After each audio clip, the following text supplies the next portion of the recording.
Preparing for divorce doesn't actually mean that your marriage is going to end. But if you think it might be ending, whether it's by force or by choice, then let's hang out for a little bit. Contrary to popular belief, it could be helpful for you to prepare secretly for divorce so that you actually have more confidence when you're going through the process. It's kind of like studying for a test. If you've studied hours and hours of hours, maybe it's been a while since you've been in school, so just think about it.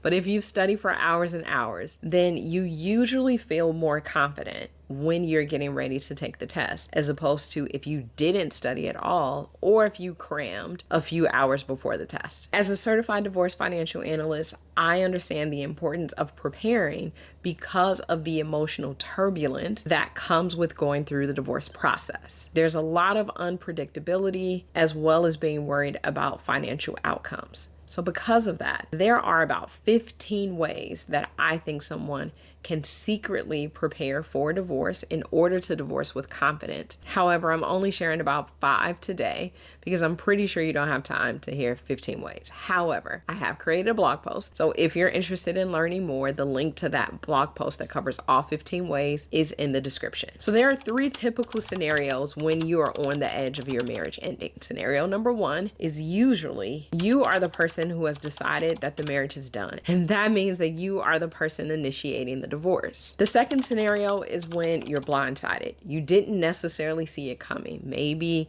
divorce has come up in an argument or two, but you didn't actually think that the person was going to file and it caught you off guard. The third scenario is when you actually have come to the decision together. So it's a mutual decision and both parties are pretty much aware every step of the way. Regardless of the scenario, you could end up with a very friendly, loving, amicable divorce, or it could be like the Wild Wild West or Jurassic Park, or anything in between, actually. What's important for me to help you understand is a very fine balancing act to make sure you don't lose yourself in the process, that you maintain your financial health, your mental health, and that you have people that you can rely on as you're going through the process. So let's cover off on a few things here. Number 1, one of the ways that you can prepare secretly for divorce is to actually recognize when your marriage is in trouble. If you haven't seen the video, Real Life Signs That Your Marriage Could Be in Trouble, I encourage you to check it out because I am talking about the real life experiences of divorcees, the tipping point in their relationship, and when they knew that it was over.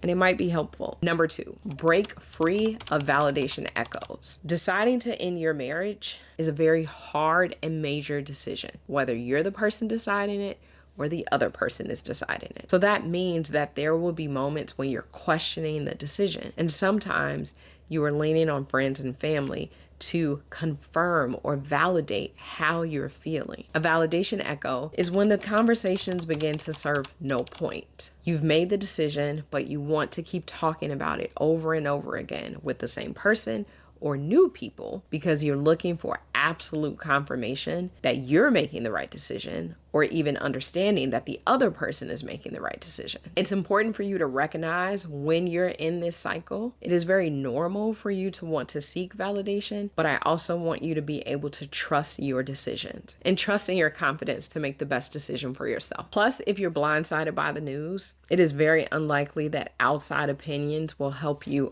understand why the person made the decision that they did. The third thing I want you to do is to gather important documents. Now, firm approach clients typically fall in one of 2 categories. Category number 1, they are confident that they know where all their important documents are stored. Category number 2, it's been years since they've seen their very essential documents, but they know they're in the house somewhere. Where exactly do you fall? When you are preparing for divorce, I want you to make sure that you know where the original and copies of certain documents are because you might need them. Those documents include your birth certificate and the birth certificate of your children, social security cards, your marriage license, state documents, adoption and guardian papers, life insurance policies, paper or digital copies is fine, previous divorce decrees if you've been married before, and military paperwork. If for some reason you happen to fall into category number 2 and you know you have them somewhere, but you're just not sure where they are, or when you go to find them, they're not where you thought they would be, then you can get copies copies of almost all of the documents that I just mentioned. So start to do that work sooner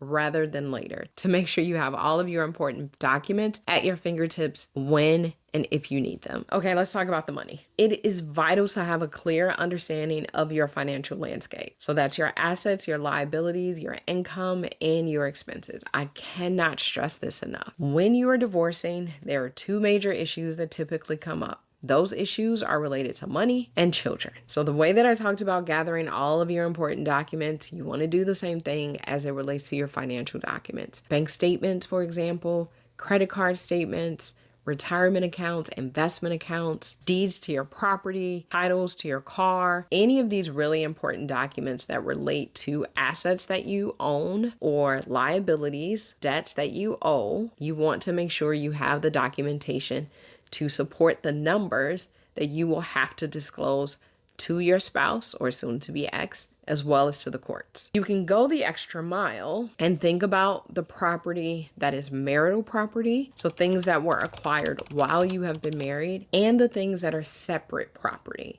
This will also be really important as you're preparing and going through the process of divorce. Having a good understanding of your financial position before you go into the process is really important, but there's also a direct connection to what's going to happen post-divorce. And that actually leads me to my fifth point. One of the ways in which you can prepare for divorce in secret is by making sure that you're thinking about the future. You're going from a 2-income household to a 1-income household. So will your income cover your expenses? Run those numbers. And if you can't run the numbers yourself, find someone who can help. That's the type of work we do at the Firm Approach. But again, you don't have to use me. Just make sure that you feel very confident in your ability to cover your expenses, because I want you to be okay. Also, take a look at your credit reports. Freeze your credit.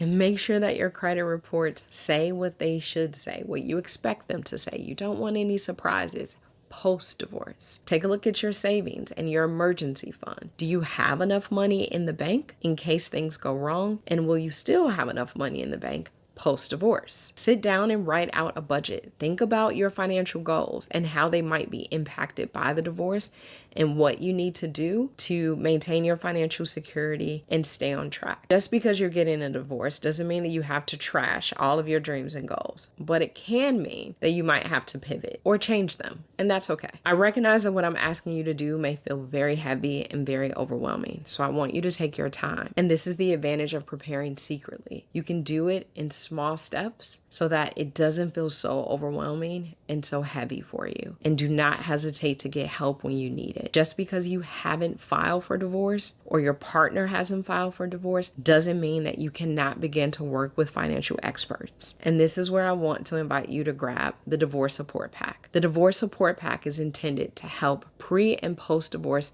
female breadwinners get ready for the process so that they understand what to expect and can also be okay on the other side. It gives you information about allies and professionals who can support you during the process, how you can have conversations about the process, some of the things that you can do in order to be ready and what you can expect. It also goes into financial considerations, and ultimately, we just want to make sure that you can get a little more peace of mind as you're getting ready for such a big change in your life. So grab the Divorce Support Pack.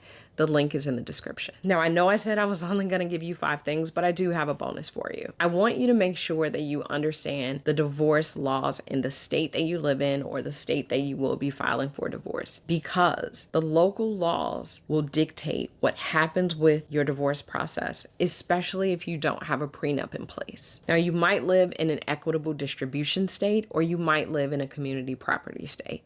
And that never means anything to anyone until they have to go through the divorce process. But let me break it down for you in the most simple way possible. An equitable distribution state is a state that allows you to split assets in a fair but not necessarily equal way. So it could be 50-50, it could be 60-40, it really could vary. But what it essentially means is that the division of assets doesn't have to be equal, which is different from a community property state, where the division of assets is typically split 50-50. So if you don't already know, you can do a really quick Google search and figure out what type of state you live in. This type of preparation will help you understand what you can expect as you're going through the process. If you have found this information valuable, then I welcome you to subscribe, to like, or to share this video with others that might benefit from seeing it too. And if you need more than 5 things, again, you are welcome to check out the blog post. The link is in the description. Patience and progress. I am Nikki Tucker with A Firm Approach.